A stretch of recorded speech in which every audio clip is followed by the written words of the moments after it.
नमस्कार फ्रेंड्स, लक्ष्य education channel में आपका बहुत स्वागत है। देखिए कक्षा 11वीं वार्षिक परीक्षा 2024-25 फिजिक्स, ठीक है। इसका यहाँ पर हम पूरा प्रश्न पत्र का हल देखेंगे। कितने आपने सही किए, कितने गलत किए, तो देख सकते हैं। जैसे पहला क्वेश्चन है हमारे पास कि सही विकल्प का चयन करके लिखिए। पहला है 3000 में सार्थक अंकों की संख्या कितनी है, तो इसमें आ जाएगा 1, ठीक है, 1। फिर है प्रकाश वर्ष का विमी सूत्र कितना है, तो ये बी वाला ऑप्शन है एल। फिर यदि ए और बी लंबवत है तब ए क्रॉस बी बराबर होता है 0, ऑप्शन नंबर ए। फिर घड़ी में सेकंड की सुई वाली सुई का कोणीय वेग होता है, तो कोणीय वेग होता है π/30 रेडियन प्रति सेकंड। वस्तु के जड़त्व का कारण है, तो वस्तु के जड़त्व का कारण है केवल द्रव्यमान।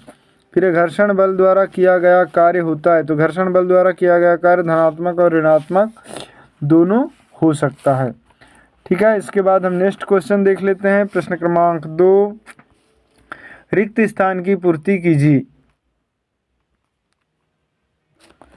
सेकंड क्वेश्चन देखिए, यहाँ पर लिखा हुआ है कि जी का मान 6.67 × 10⁻11 की घात nm² kg-2 की घात है। तो इसका सी घन मीटर वाले सेंटीमीटर घन सेंटीमीटर प्रति वर्ग सेकंड प्रति ग्राम में कितना होगा, तो इसका हो जाएगा इसमें 6.674 × 10⁻11 की घात, ठीक है। इसके बाद देखिए अगला है मीटर, 4 घन मीटर सेंटीमीटर में कितना हो जाएगा, तो ये हो जाएगा 4 × 10⁻6 की घात।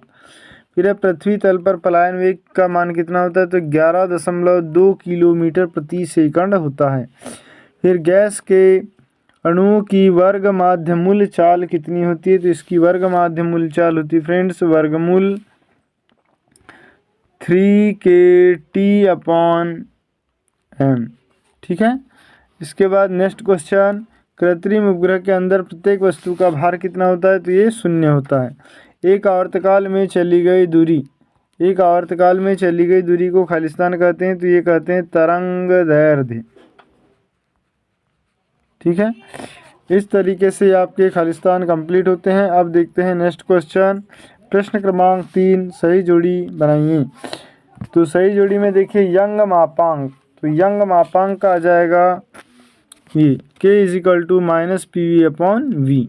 फिर है ये आयतन प्रत्यास्थता गुणांक आएगा, ठीक है। और यंग मापांक का होगा y = mgl/πr² स्मॉल l, ठीक है। इसके बाद है ऊंचाई पर दाब, तो ऊंचाई पर दाब हो जाएगा P = HDG। पृष्ठ तनाव, तो पृष्ठ तनाव T = F/L। बलाघूर्ण टाउ हो जाएगा R×F। और सरल लोलक का आवर्तकाल हो जाएगा T = 2π√L/G।